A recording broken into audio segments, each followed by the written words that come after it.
গাইসলা এখান ভিডিও দেখো আর মজা করো আর বুড়িটা 12টা মাসের নাম কি কথা আগো শুনো তারপর আমি কিছু কথা কওয়াছো বাই।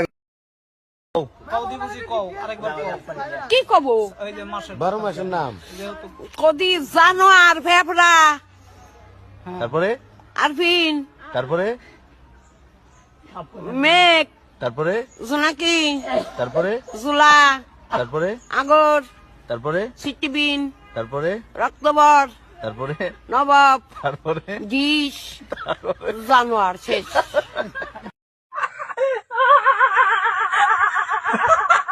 গাইসলা এখান ভিডিও দেখলেন মজা করলেন ভিডিও কেমন লাগিল কমেন্টে বলো আর লাইক করো আর শেয়ার করো দাবাকে আর সাবস্ক্রাইব করে দেন আর এইসব মজার ভিডিও দেখার জন্য।